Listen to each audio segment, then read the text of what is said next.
There. So I thought this might be interesting to people who are currently dealing with the cost of living crisis as it goes on at the moment. So in the Independent, they've talked about September 2024 dates for benefits and pensions after cost of living payments. So I thought that I would go through it with you guys, and then you can have a look at it and see what might be of help to you.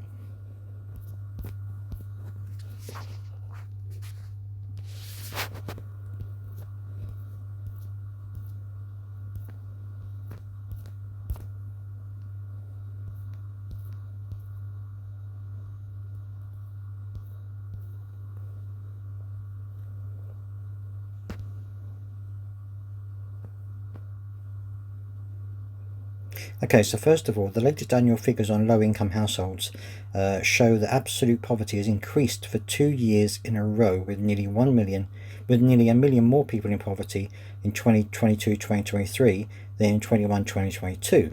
So things are obviously not getting any better. Recent research from Joseph Rowntree Foundation shows that nearly a million people are only £10 away from poverty, while 3.2 million are only £40 away from poverty, which really is ridiculous. I mean, in today's society, that really isn't good at all.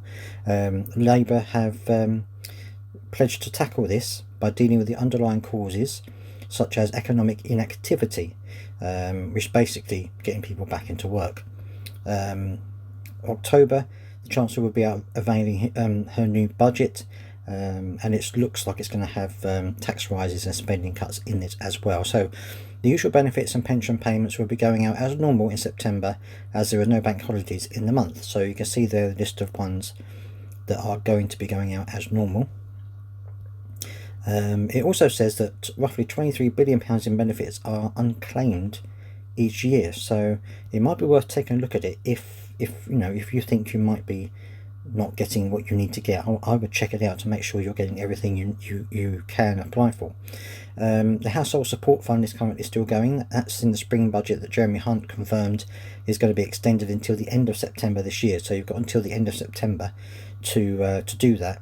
It's given to local councils to support vulnerable households in the area, and they can allocate it as they wish. So basically it provides cash grants for supermarket vouchers, energy bill assistance and things like that. So if you're struggling in that situation, then take a look at that and maybe contact your council and see if there's any way that they can help you as well. Oh, don't forget to subscribe, by the way, if this information is helpful, because I'm going to try and do this more often. Budgeting advance loans are also available. This is for people on universal credit who have an emergency lack of money.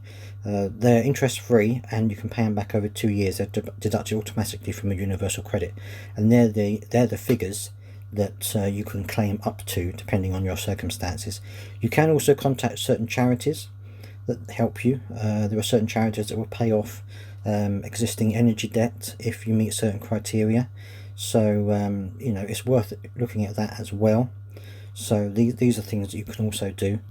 However, these grants typically require you to meet specific criteria. So maybe, and obviously they only last as long as the funds are available. So these apply for people like who are disabled or ill, carers, bereaved, unemployed students, things like that, many more. So you can go to them and see what they can offer you as well.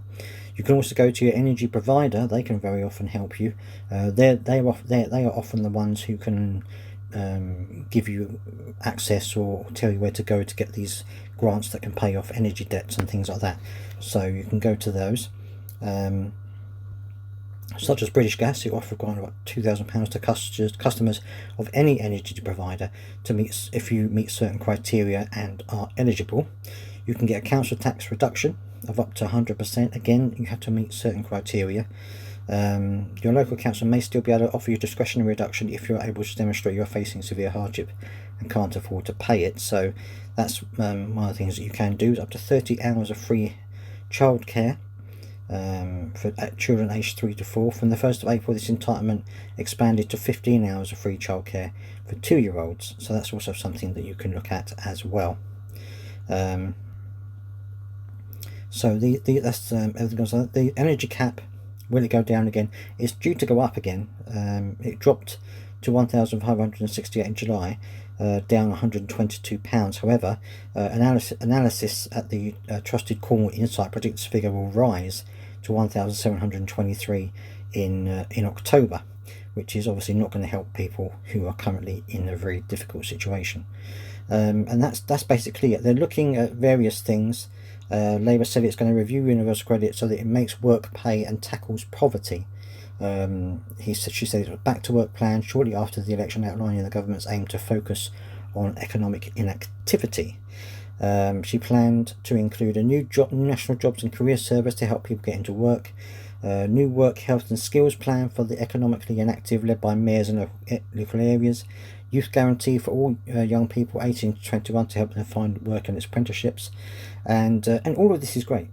All of this is great, but there are people out there who cannot work for one reason or another, and they should not be penalised. There are people out there who can work and just cannot find work, and for that, this is really going to be helpful to them. But there are loads of people out there who can't, for whatever reason, and they're often the ones that get caught in the crossfire of these type of things. But anyway, that's what you can do for September at the moment. If that changes, I will let you know, and I'll see you next time.